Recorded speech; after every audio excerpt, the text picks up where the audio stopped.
Wel, braf iawn yw gweld y gwartheg godro'n cael cyfleuser enni ar fore dydd Mawrth y sioe fawr ac i edrych dros y cyfan dwi'n cael cwmni Sonia Davies o Ynys Môn wedi teithio'r holl ffordd lawr. Bore da, Sonia? Bore da, Ifan, da chi'n iawn bore yma? Dwi'n dda iawn, diolch â chi the. Ynddo tad, da iawn, diolch yn fawr. A Paul Williams o Gwrt Newydd. Yma yn y sioe'n cystadlu efo'r ieir. A wedi cael llwyddiant dy barod, Paul? Do, gennym ni bach o lwyddiant. A hyfryd oedd gweld y peth wedi dod nôl unwaith yn rhagor.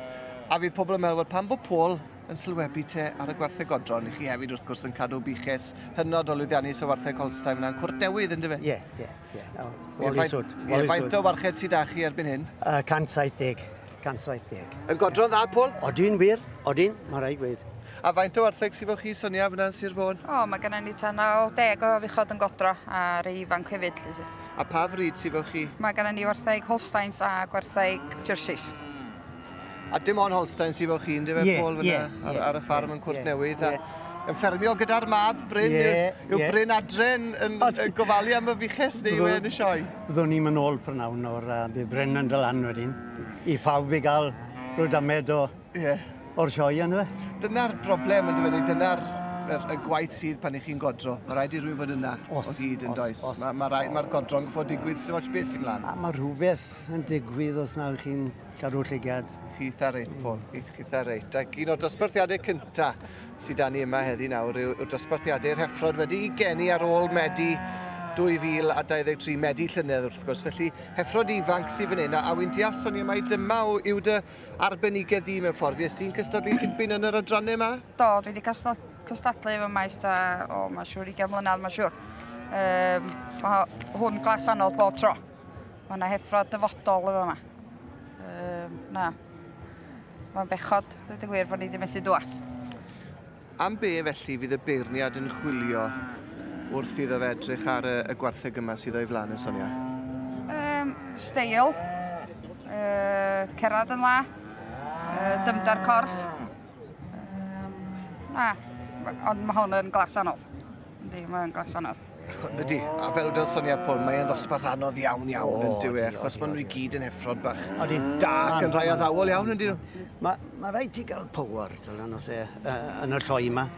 Mae nhw'n dangos pan maen nhw'n ifanc beth i nhw, rhaid ti gael lled rhwng o goesau blaen a bod agwd top lane. Ie, yn union. A David Hodgson o Garlywelydd sydd yn beirniadu ac yn cael y fraint ar ynrhydydd eleni yma yn y sioe fawr. A mae gyda heffer fach neis iawn fan hyn. Mae'n anodd gweld y rhif y person sydd arwen ar hyn o bryd. Ond dwi'n meddwl mae 105, dwi'n meddwl mae teulu Thomas, Richard a Bethan Thomas y fe. Sy'n berchen ar hon, Paul Churchville, Lambda Rachel. Be newch chi o'r heffer yma te? Mae'n heffer dda ofnadwy. Yndi, tad. Mae'n heffer reit neis, stylish. Pen twt, cael ei reit achal. Ac yn cered yn dda, dy fe?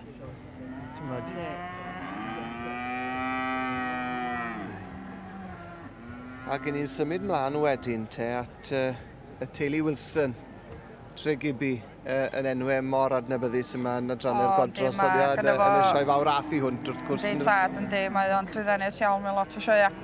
A mae'n neis gweld heffer goch i fewn. Mae'n licio heffer goch. Anarferol? Yndi, anarferol. Anarferol iawn. Yndi, tad, yndi. Mae hon yn heffer hardd iawn yn dywi. Heffer neis, Paul. A leins fach neis yn hwnnw, nhw se. Dymda'r corff da ni, does? Os. Mae hwnna'n heffer neis yma un. Top line dda. Cerdded o gwmpas unwaith eto yn pwyso mesur. A 107 wedyn yw'r un ola i ddod o'i flanau. Sweet Pea Barbie yw enw hon. Ac eto mae hwn yn heffer fach neis iawn. Odi? Wel, maen nhw gyd yn hyfryd yn ydyn. Ydyn, yn union, Paul. Mae hwn o ddosbarth cystadleol iawn. Odi. Mae rhai gweud, os gai fynd nôl yn sydyn at yr heffer 101 Castell Hyfryd, Crushable Rosina UK. Mae hwnna'n heffer dda. Heffer dda, mae'n diw hwnna'n heffer dda. Mae yna bwer fyna, does, Paul? Os, greu. Oes, ynddo gwir. Mae'n ôl i'r Rosina, ynddo fe? I sbyrti Rosina? Mwy na thebyg. Dwi sy'n ni'n dweud na dyna lle mae fynd, ie. Ie. Yn ni'n meddwl. Ac enillodd honno yma, wel enillodd i'r cyfan yma do, sawl gwaith yr un sbyrti'n do. Ore teg. Pa'n sydd ers hynny nôl 2015 fyna fydde wedi bod? Siwr o fod. Na beth mawr wyt ti'n cael. Wyt ti'n ma'n cael buwch special yn aml iawn, ond mae fel se fi'n dod i ti unwaith yn dy fywyd. I ni wedi cael dwy yn y sioe. Ni'n cofio mod. Mod wedyn. A wedyn dod sbyrti yn dy fe. Wel, na'r ddwy na. A maen nhw'n enwau sy'n aros yn y co i rywun fel fi, falle sydd ddim yn cadw gwartheg godro, ond i chi'n cofio'r gwartheg ma'n chi, maen nhw'n creu argraff yn dy. Mae wedi tynnu yr effa'r goch i fewn gyntaf ar y funud. Ond tipyn o ffordd i fynd o hyd.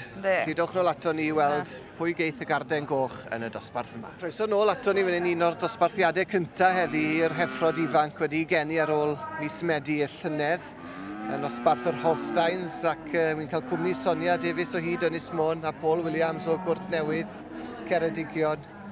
Ac ni'n credu Sonia bod e wedi wneud i benderfyniad, mae wedi tynnu nhw fewn i'w llinell nawr. Mae wedi tynnu nhw fewn ar y funud, yr heffar goch gyntaf. Mae hon yn heffar correct ofnadwy, reit stylish, dymdar, heffar dwt ofnadwy. Evie Tomlinson sydd yn arwen ar ran y teulu Wilson Tregibi. A mae hon yn heffer neis iawn, Paul, yn dweud. O, di, mae yn. Pam ych chi'n meddwl bod hon yn y safle cyntaf felly ar hyn o bryd yn hytrach na un o'r lleill? Wel, mae ar 20 yn o dydd, ti'n bod yna fe. Mae'n edrych ar ei gorau heddi. Ti'n bod, mae'n tipyn o gamp i gael nhw, a lot o lwc i gael nhw'n reit ar y dydd yn. Ond wedaeth o ti ddim gwaniaeth a fi yn ôl a dim un o'r ein maen nhw'n arbennig i gyd. A maen nhw i gyd yn mynd i gael dyfodol disglair iawn a llywyrchus iawn. A'r rhoi'n fan hyn. Oes. Maen nhw wartheg hyfryd, mae rai gweud, wel. Dechrau llwyddiannus iawn i deulu Tregibi eleni eto. Yn y sioe fawr.